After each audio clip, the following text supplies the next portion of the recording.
10-Minute Jazz Lesson Podcast, episode 484.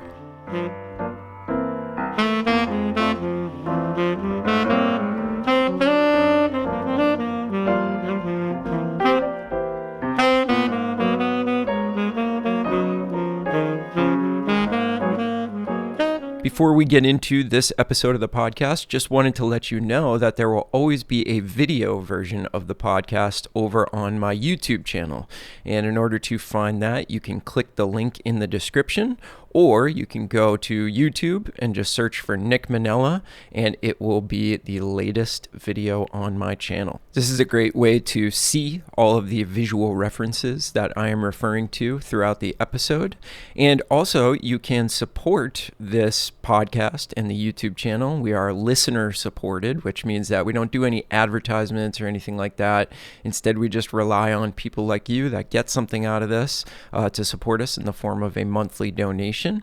And in return for that donation, you get all of the supporting materials for every single episode, meaning PDFs, any backing tracks or trading tracks, and other goodies. You can find a link to my online jazz education platform called Jazz School also in the description of this episode. Once you sign up to become a member of Jazz School, which is free, by the way, you'll find instructions on how to sign up to get all of the materials. So head over there, and I'm really looking forward to meeting you. So I hope to see you there. And if you choose to support us, thank you very, very much. We could not do this without you. Okay, on to the episode. Hey everybody, welcome back. Today we are going to talk about a few sounds that I really love over the bridge to What Is This Thing Called Love. So the first thing that we want to do is we want to just talk about the chord changes in the bridge of What Is This Thing Called Love. So just a reminder, it's an A-A-B-A tune, and it, just like the A sections, is pretty simple. Basically what it is it's a 2, 5, 1, in the key of B flat concert. So remember, the whole tune is in the key of C concert. So basically what we're doing is we're just modulating a step down to get to that B flat major. And that takes up half of the B section. And then we've got this interesting thing in the second half. Now, you'll see this written a lot of different ways. This is simply the way that I prefer to think about it when I'm soloing over this. And it pertains to the stuff that I want to talk about today in terms of some interesting sounds we can use over that second half of the bridge. So the way I think about it, and the way I like to play over it, is if we think about this in the key of concert C, it's flat 6, flat 6 dominant 7 chord, moving down to 5, 2 bars each. And then that leads us right back into the last A section. Okay, so let's just go over that real quick. It's a 2, 5 to B flat, and then we have a flat 6 dominant for 2 bars to a 5 dominant for 2 bars. And that's it. That's the whole bridge. All right, so now let's dive into how I like to think about it when I am soloing over it. So the first thing I like to do, and this came from studying a lot of Barry Harris stuff, is over the 2-5, I just really like to get rid of the 2 chord and think about just the 5 chord. So when I'm actually blowing over this, I'm gonna think about just concert F7 for 2 bars, resolving to B flat major. So that's the first thing I'm tweaking a little bit. And then what I really want to talk about today is sort of what I think about over the second half. And I'm not changing much, but I'm just going to make 2 slight differences that are going to result in some really cool devices that we can use over the second half of the bridge. So the first one is that A flat, that concert A flat 7 chord. I like to think about it as an A flat 7 sharp 11. I just think it's such a nice sound over that second half of the bridge. So instead of just thinking about pure mixolydian, now I like to change it to this sound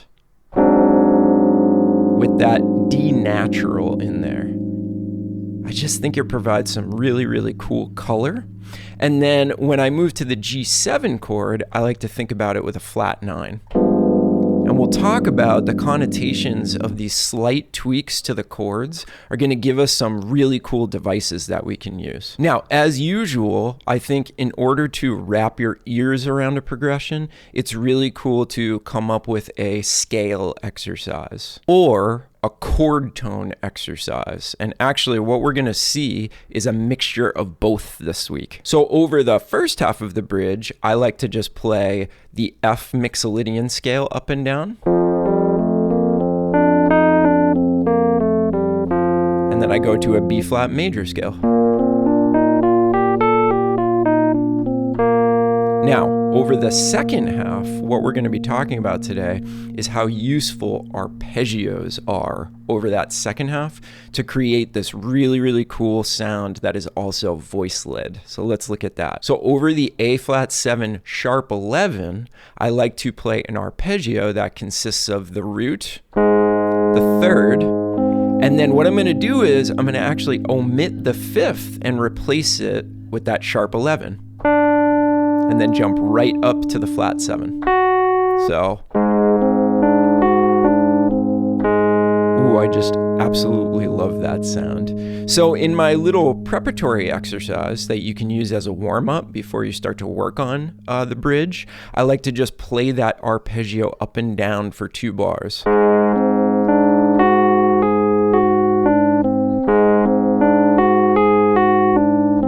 And then what I'm going to think about over the G7 chord is something that we talked about on the episode before this. So because I have a flat 9, what I'm going to think about is a diminished 7th arpeggio based off of the 3rd. So B, D, F, and G flat.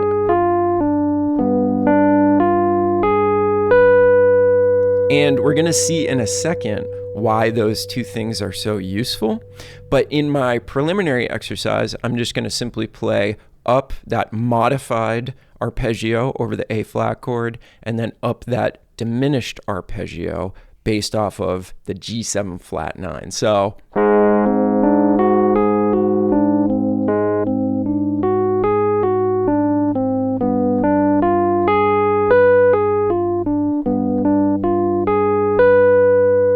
that's going to give me the sound in my ears that I want. Let me just play that on saxophone for you real quick.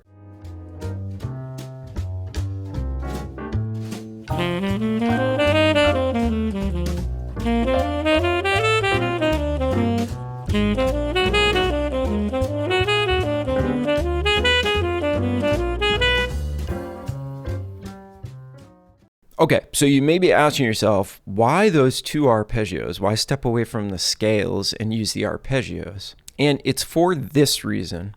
The voice leading between that A flat 7 sharp 11 arpeggio, when we move that to that B diminished arpeggio, the voice leading is amazing. You'll see it's A flat, C, D, and G flat, and that moves to A flat, B, D, and F. So that voice leading is incredible.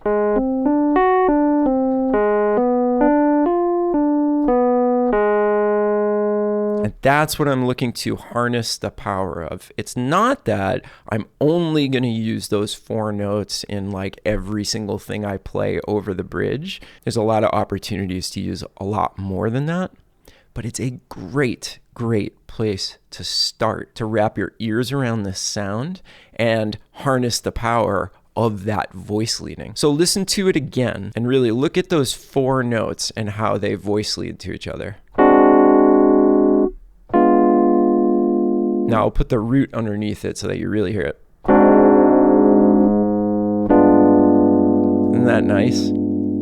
And I don't know, there's just something about that sharp 11 over the A flat chord that I feel like really lends itself to this tune. Just seems to really be of the same character as some of the stuff that I'm doing over the A sections. Okay, so now let's look at some vocabulary that I've written for you that you can learn, again, just to get an idea of what the sound of this is, and then you can go on and experiment with it. In fact, this week I'm going to want you to write your own vocabulary so that you have to sit and methodically decide on the sounds that you want. And then, of course, as always, my biggest recommendation for you is to just improvise so many times over this that it becomes like second nature to you. But again, you hear me say this in every episode. It's a good idea to be able to sing this vocabulary as well as play it. And if you skip that singing part, do so at your own peril, because I promise you, if you take that time to sing, it's just going to benefit you so much. So over the first 2 bars of the bridge in this vocabulary that I'm about to show you, I'm not really using any specific devices. I'm just dealing with that 2-5 in a way that I think sounds good. I'm using a lot of chromaticism. I feel like that really lends itself to that 2-5. But then what you will notice is over the second half of each piece of vocabulary, I am just using those 4 notes over A flat 7, sharp 11, and then those 4 notes over G7 flat 9. And I actually have those color coded so you can see like where that A flat chord moves into that diminished sound. So here are the 3 pieces of vocabulary that I've prepared for you that you can study this week.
Okay, so hopefully you enjoyed the sound of those. I go to that sound quite a bit when I solo over this tune. My ear just sort of naturally goes there, and I'm always kind of happy with the results. Okay, so this week, what I've also done in the PDF is I've left 2 versions of the bridge blank for you, and I want you to write your own vocabulary. Write 2 versions of the bridge that you really like. It might take you a while, but that's kind of the whole point, is to really get in there with a fine-tooth comb and figure out from scratch maybe what you would enjoy using these sounds. So you're going to study the vocabulary I've prepared for you. Right on the same sheet, you can write 2 of your own pieces of vocabulary. And then what I would basically do is I would practice improvising over this. So you're sort of putting yourself on the spot.